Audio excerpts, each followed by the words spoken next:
Hi students, मैं सोनिया विद्या गुरु से current affairs का नया सेशन स्टार्ट करने वाले हैं। ये जून के 2022 के करंट अफेयर्स हैं। ये सेशन हिंदी मीडियम में होगा, आप लोग देख पा रहे हो। अगर आपको हिंदी कंफर्टेबल नहीं है तो स्विच कर जाइए इंग्लिश के सेशन पे।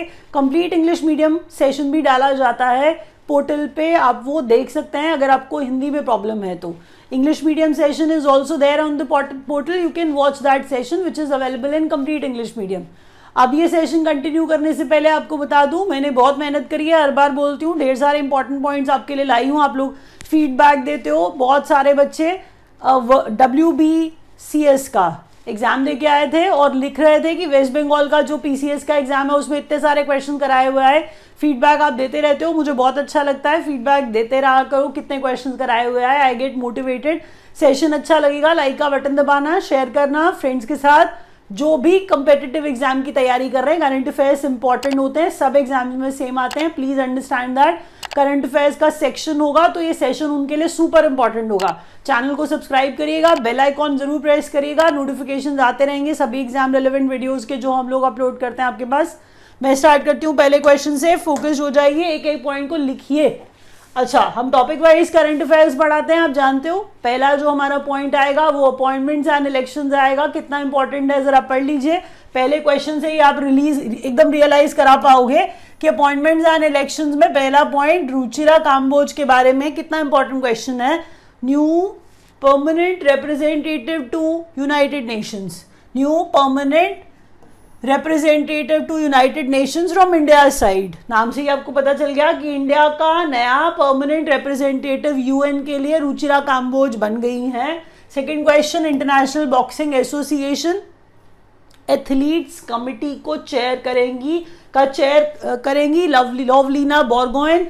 एक्चुअल में लवलीना बोरगोहेन का नाम आप मेरे से बहुत बार सुन चुके हैं, बहुत सारे मेडल्स लाई हुई हैं ये, आप ये भी जानते हैं। तो एक परफॉर्मर टाइप की बॉक्सर हैं ये, इसीलिए अब देखिए जरा क्या मिल रहा है उनको। International boxing association athletes committee का चेयर कौन? लवलीना बोरगोहेन, मतलब उसका सॉर्ट ऑफ चेयर बन गई हैं। तो यूनिसेफ का गुडविल एम्बेसडर, देखिए कोई 20वां 25वां 75वां 70वां 50वां ऐसा बोलता है तो इंपॉर्टेंट होता है ना। तो 20वें नंबर मतलब 20th ईयर जो हम बात कर रहे हैं, मेरे को ऐसा बोलना चाहिए कि यूनिसेफ का गुडविल एम्बेसडर 20वें साल के लिए सचिन तेंदुलकर। इंपॉर्टेंट क्वेश्चन है, आप खुद पढ़ के पता लगा पा रहे हो। अगर मैं नेक्स्ट क्वेश्चन में बात करूं तो लोकपाल का एक्टिंग चेयरमैन, मतलब हम कह रहे हैं लोकपाल का एक्टिंग चेयरमैन प्रदीप कुमार मोहंती को बनाया गया है। में एक्टिंग वर्ड इंपॉर्टेंट है, एक्टिंग चेयरमैन इंपॉर्टेंट है, याद रखिएगा।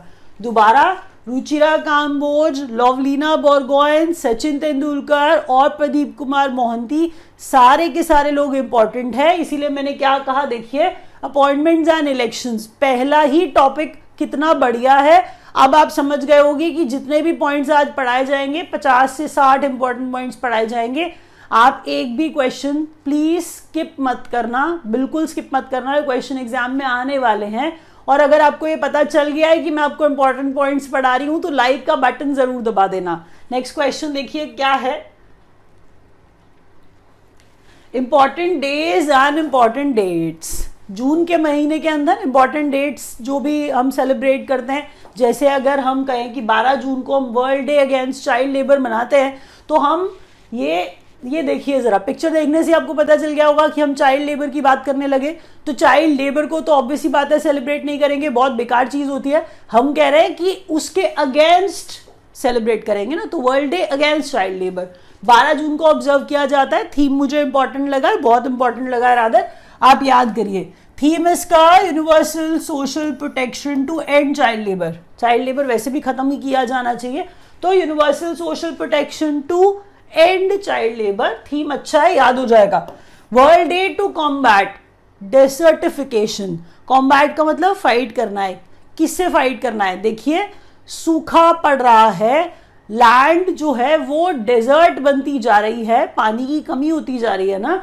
तो कह रहे हैं कि world day to combat desertification and drought 17 June को ये मनाते हैं। और इसका जो थीम है rising up from doubt together, rising up from doubt together, ये इसका थीम था। ये आपको याद रखना है कि सूखा होने नहीं देना है, सूखा बनने नहीं देना है ना, तो उसके लिए क्या कर रहे हैं, कॉम्बैट कर रहे हैं, लड़ रहे हैं। नेक्स्ट क्वेश्चन देखिए। अच्छा, अब इंपॉर्टेंट डेज में क्या आ रहा है, वर्ल्ड ओशंस डे। देखिए वर्ल्ड ओशंस डे को ना बच्चे इंपॉर्टेंस ज्यादा देते नहीं, लेकिन वर्ल्ड ओशंस डे कितनी बार एग्जाम में पूछा जा चुका है, इसीलिए प्लीज याद करिए। 8 जून को वर्ल्ड ओशन डे ऑब्जर्व करते हैं। थीम ऑब्वियसली बात है कि ओशन से ही जुड़ा हुआ होगा। Revitalisation, collective action for ocean, ये थीम है वर्ल्ड ओशन डे का। दोबारा बोलती हूँ, 8 जून को वर्ल्ड ओशंस डे मनाते हैं। इस बार जो थीम था revitalisation, collective action for ocean, सीधी बात है ना, ओशन के को इंप्रूव करने की बात करेंगे ना। वर्ल्ड फूड सेफ्टी डे 7 जून को ऑब्जर्व किया जाता है, जस्ट डे प्रायर, कि 8 जून को ओशन डे है, फूड सेफ्टी डे 7 जून को है। 8 जून को ओशन डे है तो 7 जून को फूड सेफ्टी डे है। अब फूड सेफ्टी की बात करें तो थीम भी ऐसा ही होगा कि सेफर फूड हो, बेटर हेल्थ होगी इससे, तो हम कह रहे हैं सेफर फूड, बेटर हेल्थ, ये किसका थीम, 7 जून वाले world safety food safety day का। फिर आगे बढ़े, इंटरनेशनल योगा डे सबको पता है 21 जून, लेकिन सबको ये नहीं पता ये 8वें नंबर का है, ये नहीं याद करते ना बच्चे, भूल जाते हैं। तो 8 जून को इंटरनेशनल योगा डे 8वें नंबर का सेलिब्रेट किया गया। अब जब आगे बढ़े तो थीम जो है वो योगा फॉर ह्यूमैनिटी। थीम क्या है, योगा फॉर ह्यूमैनिटी। याद इसलिए रखना है कि योगा डे सबको याद होता है, ये ऐसा वाला क्वेश्चन है, लेकिन थीम को याद नहीं करता है। थीम इंपॉर्टेंट है, yoga for humanity. Next question में, वर्ल्ड ब्लड डोनर डे 14 जून को ऑब्जर्व करते हैं। प्लीज एक भी क्वेश्चन स्किप मत करिएगा, मैं रिक्वेस्ट कर रही हूं, आपके एग्जाम में सारे क्वेश्चन आएंगे, प्लीज स्किप मत करिएगा, सारे क्वेश्चन याद करिए, आपके एग्जाम में आएंगे, इसीलिए बोल रही हूं। नेक्स्ट क्वेश्चन देखिए। अच्छा, इंटरनेशनल न्यूज अब हमारा टॉपिक है जो जिसमें हम पढ़ने वाले हैं। सबसे पहला इंपॉर्टेंट क्वेश्चन वो है टर्की के बारे में। बहुत सारे बच्चे पहले सुन भी चुके होंगे, लेकिन इंपॉर्टेंट क्वेश्चन है, इसलिए मेरा पढ़ाना जरूरी है। तेजी से पढ़ा के आगे बढ़ जाऊंगी कि बहुत इंपॉर्टेंट चीज जो थी वो यही है कि टर्की का नाम बदल के तुर्की हो गया। एक मिनट ये सोचिए ना कि अगर किसी कंट्री का नाम बदला जाए तो क्या वो इंपॉर्टेंट क्वेश्चन नहीं, कितना ज्यादा इंपॉर्टेंट क्वेश्चन है, बिल्कुल point two point relevant question. Turkey का नाम बदल के तुर्की। जब नेक्स्ट क्वेश्चन पे पहुंचे, वर्ल्ड कॉम्पिटिटिवनेस इंडेक्स पढ़ने लगे, तो किसी इंडेक्स को पढ़ने के लिए कॉमन 3 बातें आपको याद रखनी है। एक लंबा सा पैराग्राफ उठाइए, उसको पढ़ते रहिए, टाइम वेस्ट होगा। मैंने इंपॉर्टेंट 3 चीजें निकालनी है हर बार, और आपको भी बता दूं, आपको भी वही करना है। सबसे पहले कौन टॉप पर रहा, इंडिया का रैंक क्या रहा, और कौन वो उस इंडेक्स को बनाता है, बस यही 3 चीजें होती हैं जो आपको याद करनी होती हैं। दोबारा बोल दूं, वर्ल्ड कॉम्पिटिटिवनेस इंडेक्स है, इंडिया का रैंक इसमें हम कह रहे हैं 37वां, इंडिया का रैंक इसमें 37वां। पहले नंबर पर इसमें डेनमार्क, जबकि मैंने दूसरा और तीसरा भी लिख दिया है, थोड़ा कम इंपॉर्टेंट है लेकिन आ सकता है, इसीलिए याद कर लीजिए। लॉज़ान की बात करें तो लॉज़ान स्विट्जरलैंड में है। हम कह रहे हैं यहां पर एक international institute for management development है जो इस कम्पिटिटिवनेस इंडेक्स को पब्लिश करता है। फिर वही बात, इंडेक्स कौन बनाता है, इंडिया का रैंक क्या, और टॉप पे कौन रहा। ये 3 इंपॉर्टेंट चीजें होती हैं इंडेक्स के अंदर जो आपको याद करनी होती है। बीइंग अ स्टूडेंट आपको ये पता होना चाहिए। World competitiveness index, international institute for management development, that is IMD, Lausanne Switzerland में ये है। इसने बना के पहले नंबर पर डेनमार्क को रखा कॉम्पिटिटिवनेस इंडेक्स में, दूसरे पे खुद को, मतलब खुद की कंट्री स्विट्जरलैंड को रखा, और तीसरे नंबर पे सिंगापुर को रखा, लेकिन 37वें नंबर पर इंडिया को रखा। फिर हम चले PM to attend I2U2 summit. I2U2 पढ़ा हमने और हम हंस दिए, लेकिन I2U2 एक्चुअल में I2 नेशंस I वाले और 2 नेशंस U वाले, इसीलिए I2U2 कर दिया होगा। तो हम कह रहे हैं कि इंडिया और इजराइल, देखिए ना, इंडिया और Israel, U2 USA and UAE, दोबारा India and Israel, USA and UAE। तो ये 2 नेशंस हैं, ये 2 नेशंस हैं और ये भी 2 नेशन है, इसलिए I2U2 समिट जिसको प्रधानमंत्री अटेंड करने वाले हैं, आपको पता होना चाहिए, क्वेश्चन आ सकता है, इंटरनेशनल न्यूज है ये। आगे बढ़ते हैं डेवलपमेंट प्रोजेक्ट्स के ऊपर। डेवलपमेंट प्रोजेक्ट्स भी एग्जाम में आते हैं, क्योंकि आप ये देखिए ना, अगर प्रधानमंत्री खुद इनॉग्रेट कर रहे हैं इन डेवलपमेंट प्रोजेक्ट्स को, बहुत बड़े बड़े प्रोजेक्ट्स हैं, तो एग्जाम में आएंगे ना। कि अगर कोई पूछे कि उत्तर प्रदेश में अभी इतने प्रोजेक्ट्स जो है उन्होंने अनवेल किए, उनको इनॉग्रेट किया, या फिर उन्होंने तमिलनाडु में इनॉग्रेट किया, तो आपसे पूछा जाएगा, या तो उसका खर्चा पूछ लिया जाएगा, या वो स्टेट का नाम पूछ लेंगे उस खर्चे के साथ कि इतना खर्चा करके प्रधानमंत्री ने 11 इंफ्रा प्रोजेक्ट्स हैं जो तमिलनाडु में आउटले 31,500 करोड़ का जो एक्सपेंडिचर है, मतलब ये बजट है, उसके हिसाब से तमिलनाडु में इन प्रोजेक्ट्स को अनवेल किया। प्रधानमंत्री ने 11 इंफ्रा प्रोजेक्ट्स को, जिनका वर्थ 31,500 करोड़ है, इनको लॉन्च किया, इनको इनॉग्रेट किया तमिलनाडु में। जब हम आगे बढ़े, फिर प्रधानमंत्री ने अनवेल किया प्रोजेक्ट को गुजरात में। ये कौन से प्रोजेक्ट्स हैं? जिनकी वैल्यू, जिनका वर्थ, जिनका आउटले, जिनका खर्चा 22,000 करोड़ का। तो गुजरात वाले 22,000 करोड़ के प्रोजेक्ट्स। फिर पीएम ने उत्तर प्रदेश में 1406 प्रोजेक्ट्स को अनवेल किया, जिसका वर्थ कितना, जिसका वैल्यू कितना, 80,000 करोड़, जिसका बजट, ठीक है, अमाउंट भी याद रखिए, प्रोजेक्ट्स का नंबर भी और किस जगह पे है वो याद रखिए। फिर जब आगे बढ़े तो multi modal logistic park under PM गति शक्ति चेन्नई। दोबारा सुनिए, पीएम गति शक्ति प्लान है, पीएम गति शक्ति प्रोजेक्ट है, इसके अंडर कह रहे हैं कि मल्टी मॉडल लॉजिस्टिक पार्क जो है वो उसको अनवेल किया अंडर पीएम गति शक्ति चेन्नई में। प्लीज याद रखिए, क्वेश्चन इंपॉर्टेंट है। डेवलपमेंट प्रोजेक्ट्स आते हैं, आपने चारों ही पॉइंट जब एक पेज पे देखे, इसको मल्टीप्लाई कर लीजिए कि अगर मैं 15 से 20 स्लाइड्स अगर आपको पढ़ाऊं, 15 से 20 पेजेस आपको पढ़ाऊं, तो मैं कितने सारे इंपॉर्टेंट पॉइंट्स आपको एक वीडियो में पढ़ाती हूं। अब मैं इस बात पे आपसे पक्का एक लाइक की उम्मीद कर रही हूं। नेक्स्ट क्वेश्चन देखिए। अच्छा, अब वो स्टूडेंट्स जो प्रिपेयर कर रहे हैं सिर्फ एसएससी टाइप एग्जाम्स के लिए, बैंकिंग के लिए नहीं, वो कुछ समय का ब्रेक ले सकते हैं, वो कुछ क्वेश्चन स्किप कर सकते हैं। बैंकिंग न्यूज वाले ज्यादा पेजेस नहीं है, लेकिन ये क्वेश्चंस बैंकिंग वाले स्टूडेंट्स के लिए इतने ज्यादा रेलेवेंट है, आप इनको 1000% एग्जाम में देखोगे। आप याद रखना प्लीज, इसीलिए ध्यान से एक एक क्वेश्चन लिखो। बैंकिंग न्यूज के अंदर पहला क्वेश्चन याद ये रखना है कि आईसीआईसीआई बैंक पार्टनर कर रहा है जेस्ट मनी के साथ। वो नाम पूछ लेंगे, आपको जेस्ट मनी पता ही नहीं होगा कि क्या है और आईसीआईसीआई बैंक इसके साथ क्यों टाई अप कर रहा है। मैंने कहा कार्डलेस ईएमआई फैसिलिटी प्रोवाइड करानी है, कार्डलेस ईएमआई फैसिलिटी प्रोवाइड करानी है, और इसके लिए आईसीआईसीआई बैंक ने टाई अप किया जेस्ट मनी के साथ। पूछेंगे, वो ये क्वेश्चन आएगा और जेस्ट मनी का नाम आपने नहीं सुना होगा अगर आपने वीडियो नहीं देखा होगा तो, लेकिन अब आपने वीडियो देख लिया है तो आपको जेस्ट मनी मेरे बार बार बोलने से जबरदस्ती याद हो जाएगा। नेक्स्ट क्वेश्चन देखिए, को ब्रांडेड क्रेडिट कार्ड है इंडियन ऑयल कॉर्पोरेशन लिमिटेड और एक्सिस बैंक का।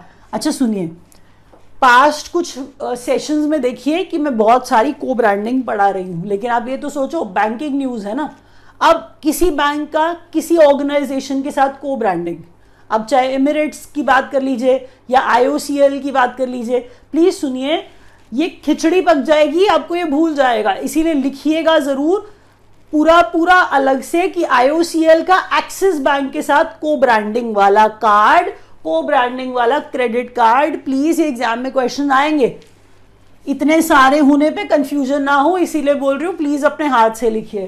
क्रिप्टो इंडेक्स इंडिया का पहला रूपी के अंदर, मतलब इंडियन रूपी के अंदर पहला, दोबारा सुनिए, पहला crypto index in Indian rupee create है, ये कॉइन स्विच है ये, तो ये क्या है, CRE8, मतलब ऐसा लिखा है, तो ये क्रिएट कन्वे करना चाह रहे हैं, तो क्रिएट और कॉइन स्विच।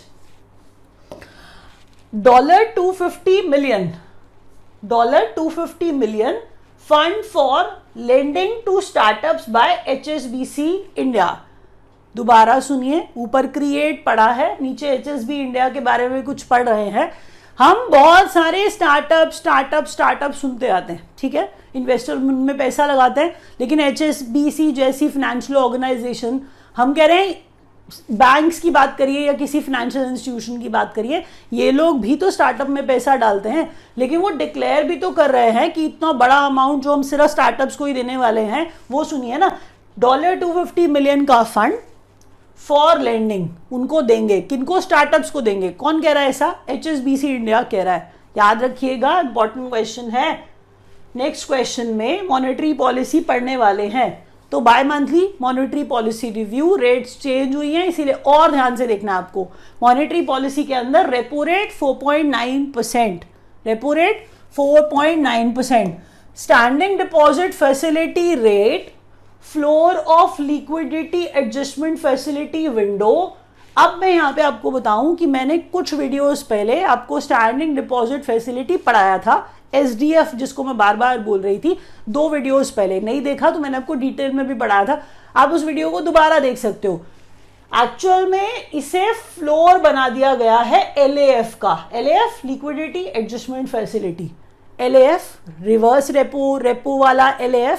तो मैं कह रही हूं LAF में एक फ्लोर बना दिया गया है स्टैंडिंग डिपॉजिट फैसिलिटी रेट को। तो आपको इसको याद रखना पड़ेगा, ये सुपर इंपॉर्टेंट है, ये पूछा जा सकता है क्योंकि ये फ्लोर बन गया है। 4.65% ये रेट है। मार्जिनल स्टैंडिंग फैसिलिटी और bank rate 5.15%, fixed reverse repo rate 3.35%। नीचे वाला पॉइंट पढ़िए कि new limit for auto debit mandate through cards and through UPI 15,000।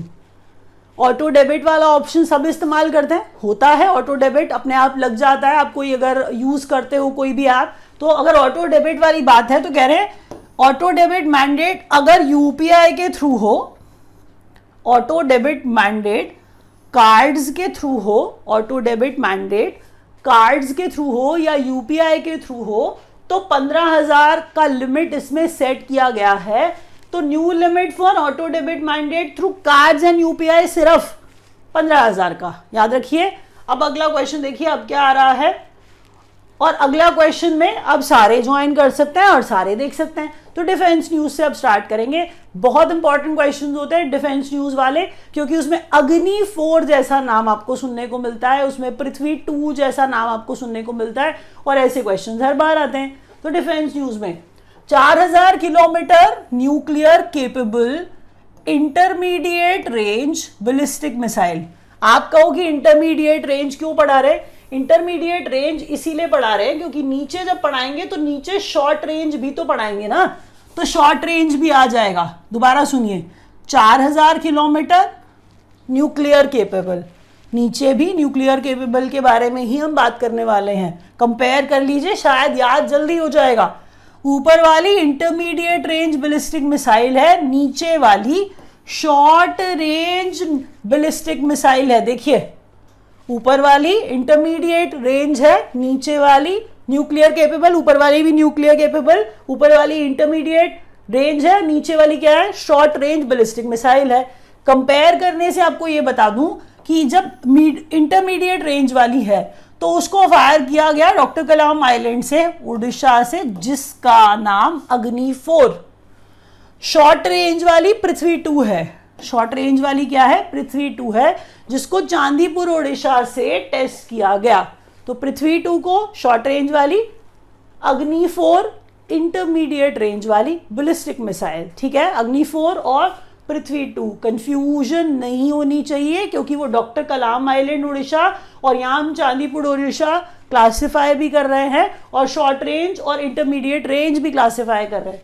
Next में हम कह रहे हैं 10वें नंबर कि इंडिया बांग्लादेश एक्सरसाइज, जिसका नाम संप्रीति है, जो जाशोरे मिलिट्री स्टेशन बांग्लादेश में हुई। अच्छा, अगर 10वें नंबर का बोला तो संप्रीति 9 बार पहले हो चुकी है, ये 10वें नंबर की है, तो 10वीं बार संप्रीति हो रही है। तो अगर ऐसी एक्सरसाइजेस बार बार होती रहे, इनका नाम आपको याद रखना चाहिए। संप्रीति 10वीं बार हो रही है, इंडिया और बांग्लादेश के बीच में हो रही है, तभी तो बांग्लादेश का ही वेन्यू जाशोर और जाशोरे मिलिट्री स्टेशन था। ठीक है, याद रखिएगा। नेक्स्ट क्वेश्चन देखिए, Bharat Dynamics bags 2971 crore deal for beyond visual range air to air missile Astra MK1। अच्छा, अगर ये डील हुई, भारत डायनामिक्स की डील हुई। तो डील किसके साथ हुई? डिफेंस मिनिस्ट्री के साथ हुई, मतलब गवर्नमेंट के साथ डील हुई। भारत डायनामिक्स ने 2971 करोड़ की डील की। अब वो जो डील की है वो अस्त्रा MK1 के लिए की है। तो अगर आपसे पूछ लिया जाए कि अस्त्रा MK1 क्या है तो आप उसकी इंफॉर्मेशन दो, beyond visual range air to air missile Astra MK1। Amount लिख दिया है। भारत डायनामिक्स और डिफेंस मिनिस्ट्री के बीच की डील की बात हो रही थी। 38 नंबर का India Indonesia CORPAT coordinated patrol exercise, मतलब वो आप नाम से ही समझ गए ना कि कोऑर्डिनेटेड पेट्रोलिंग कर रहे हैं। तो 38वें नंबर का अंडमान सी और स्ट्रेट्स ऑफ मलाक्का, ठीक है, याद रखिएगा इनका नाम। कहां पर हुई? वेन्यू इंपॉर्टेंट था। किसके बीच में हुई? इंपॉर्टेंट था। कौन से वे नंबर का था? वो भी इंपॉर्टेंट था। गाइडेड मिसाइल फ्रिगेट है जिसको डिकमीशन किया गया, जिसका नाम गोमती है। 34 साल से वो सेना में था, नेवी में था। अच्छा, ये बात इसलिए कही, और आपको बता दूं ये जो लोएस्ट क्वेश्चन है, कहने को ये इस पेज का लास्ट क्वेश्चन था, लेकिन ये सबसे इंपॉर्टेंट क्वेश्चन था। आप खुद जानते हो, आप एग्जाम देते हो, ऐसे क्वेश्चन आते हैं। गोमती के बारे में आपसे पूछा जाएगा, INS गोमती, तो आपको ये बताना पड़ेगा कि वो डीकमीशन कर दिया गया है, अब उसको इस्तेमाल नहीं किया जाएगा, वो फ्रिगेट है। अच्छा, किसी ने बोला गाइडेड मिसाइल फ्रिगेट, तो आपको फ्रिगेट का अगर मतलब ही नहीं पता तो फिर आप क्या करोगे? तो फ्रिगेट वॉरशिप होते हैं, डिस्ट्रॉयर से थोड़े कम समझ लीजिए, डिस्ट्रॉयर से थोड़े कम समझ लीजिए। फ्रिगेट है, वॉरशिप है, guided missile, worship, INS Gomti, जिसको अब डीकमीशन कर दिया गया। 34 साल से ये नेवी में थी। अच्छा चलिए अगला क्वेश्चन देखिए। India in focus, internationally we are signing, मतलब हम यहाँ पे साइन कर रहे हैं MOUs, ठीक है, मेमोरेंडम ऑफ अंडरस्टैंडिंग कहते हैं जिसे। तो दूसरे नेशंस के साथ किस किस के ऊपर साइन कर रहे हैं? जैसे एनवायरनमेंट के ऊपर, क्लाइमेट चेंज के ऊपर कनाडा के साथ साइन कर दिया। पहला क्वेश्चन यही है। मैंने क्या कहा? कहानी लिखी है, पढ़िए जरा, लेकिन ऐसे ही क्वेश्चन फ्रेम होता है, इसको भी पढ़ना जरूरी है, नहीं तो आपको समझ में ही नहीं आएगा। मैंने तो जल्दी जल्दी बोल दिया, लेकिन वो पढ़ना भी इंपॉर्टेंट था कि इंडिया ने कनाडा के साथ क्लाइमेट चेंज, क्लाइमेट एक्शन और एनवायरनमेंट प्रोटेक्शन के ऊपर साइन किया MOU। नीचे वाले क्वेश्चन में पढ़िए, MOU फिर से बायलैटरल कोऑपरेशन को प्रमोट करते हुए, बायलैटरल कोऑपरेशन फ्रेमवर्क को प्रमोट करते हुए क्लाइमेट एक्शन के ऊपर UAE के साथ भी इंडिया ने MOU साइन किया। नेक्स्ट क्वेश्चन देखिए, MOU on cooperation with industries and advance technology UAE के साथ साइन किया। MOU हेल्थ सेक्टर के ऊपर USA के साथ साइन किया। तो वो आपसे पूछ सकते हैं, जहां पे वो जनरली सेक्टर मेंशन करेंगे और देशों के नाम देकर के आपसे ये पूछेंगे कि किस देश के साथ ये वाला MOU साइन किया गया। तो प्लीज याद रखिए, कोऑपरेट करेंगे एक दूसरे के साथ इन सेक्टर्स के ऊपर, इन एरियाज के अंदर एक दूसरे के अपलिफ्टमेंट के लिए काम करेंगे। तो ये MOU साइन किए, देशों के नाम याद रखिए। Okay, India in focus again. अब यहां पर पढ़िए, India and Israel sign vision statement on defence cooperation. दोबारा, India and Israel sign vision statement defence cooperation.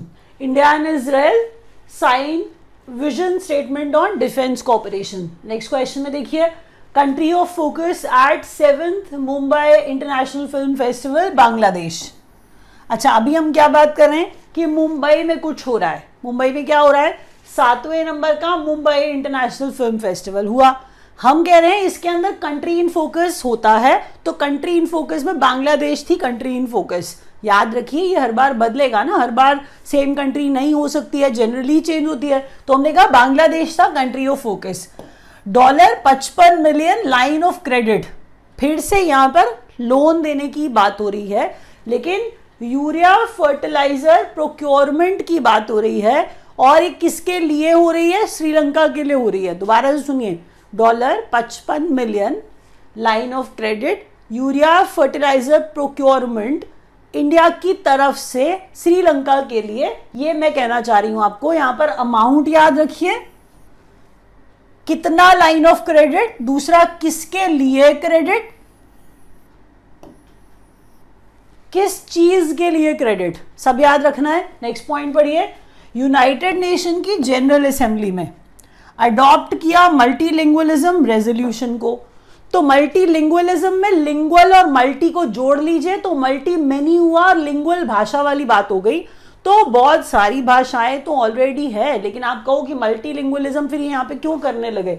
India का प्रेजेंटेड या इंडिया का स्पॉन्सर्ड एक रेजोल्यूशन जिसके अंदर हिंदी के अंदर भी जो वो अंदर इंटरनली जो वो बात करते हैं, जो वो कम्युनिकेट करते हैं, it should happen in Hindi also.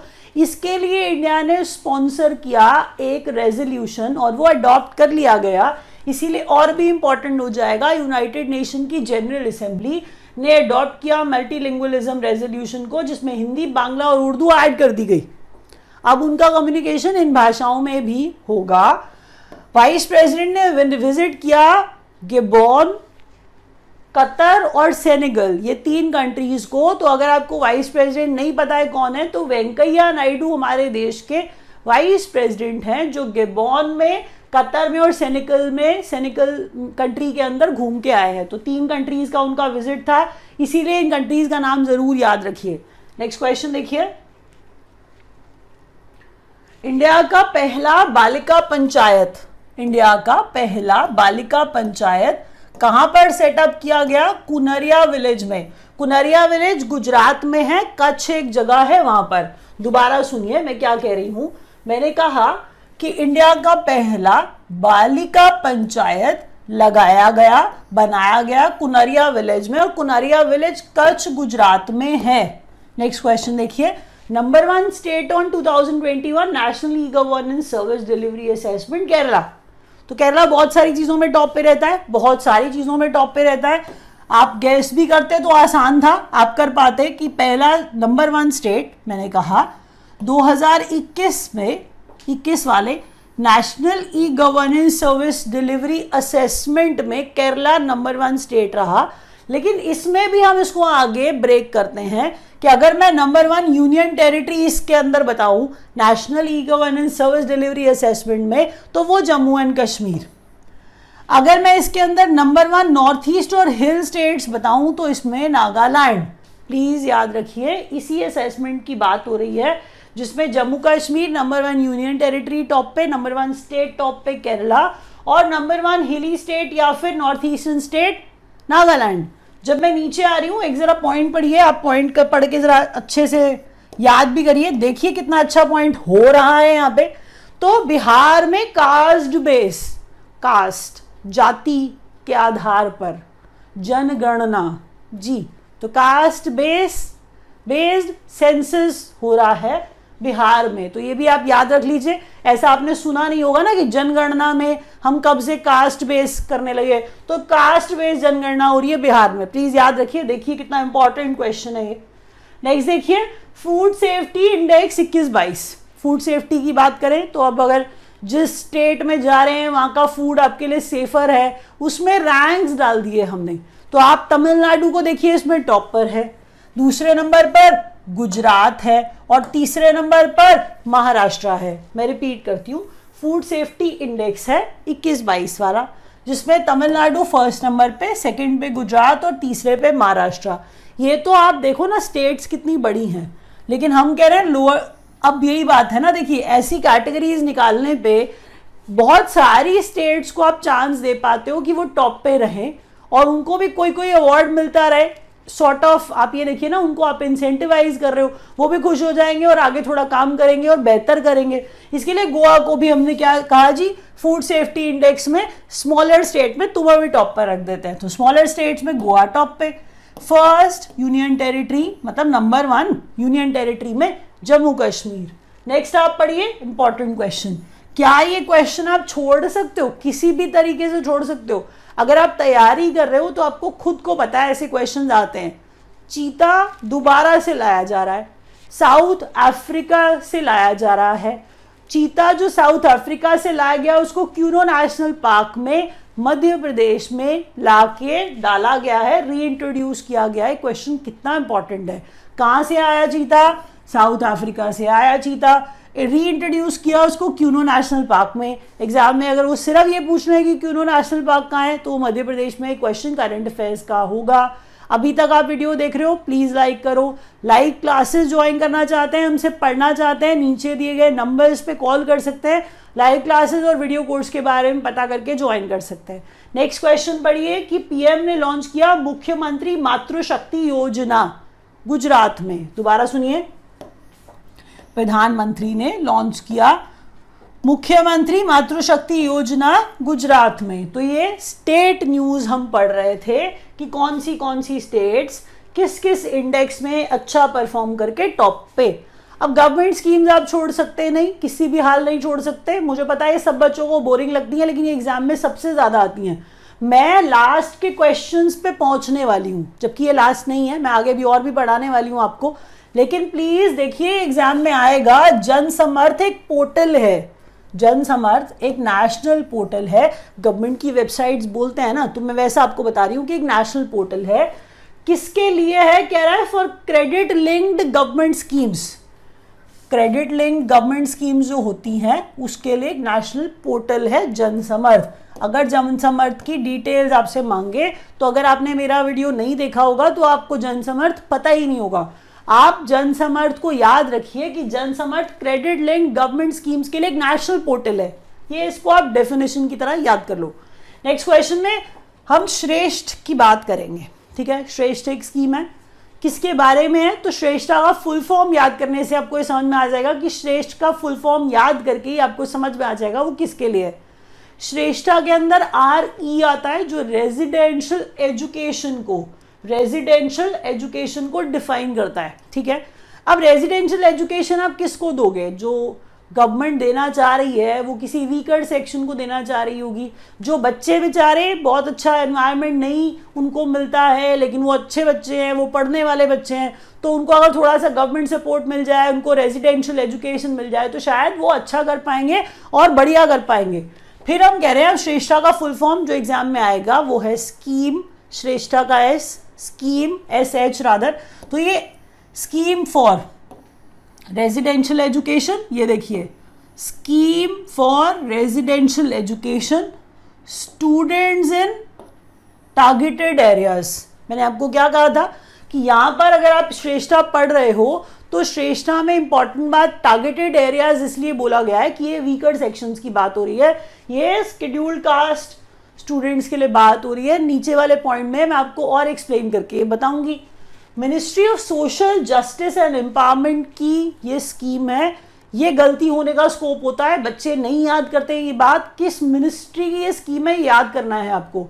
तो Shreshta ministry of social justice and empowerment की स्कीम है।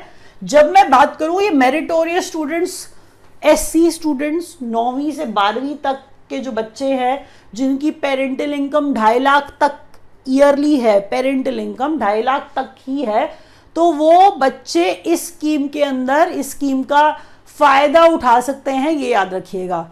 SC शेड्यूल्ड कास्ट स्टूडेंट्स की बात हो रही है। मैंने आपको कहा जो बच्चे जिनको एनवायरनमेंट नहीं मिल रहा है, जिनको फेवरेबल एनवायरनमेंट नहीं मिल रहा है, तो वो श्रेष्ठा स्कीम का फायदा उठा सकते हैं। नेक्स्ट क्वेश्चन देखिए। अब इनॉग्रेशन और लॉन्चेस हैं, लास्ट पेज है आज का। अब यहीं पे हम क्लास रैपअप करेंगे, सेशन रैपअप भी करेंगे, तो आप इसलिए थोड़ा सा देर और दे करके ध्यान से सुन लो, क्वेश्चन छोड़े नहीं जा सकते हैं। National tribal research institute new Delhi में इनॉग्रेशन और लॉन्चेस की बात हो रही है ना, या तो वो लॉन्च या तो वो बन गया है या फाउंडेशन स्टोन रखा जा रहा है। तो न्यू दिल्ली में क्या नया? नेशनल ट्राइबल रिसर्च इंस्टीट्यूट नया। फिर हमने कहा धरोहर गोवा में जगह national museum of customs and GST, national museums of customs and GST ये बनाया गया। फिर गैलरी ऑफ रेवोल्यूशनरीज, बहुत सुनने में आपको आ रहा होगा, क्वेश्चन आ सकता है इसलिए याद रखिएगा।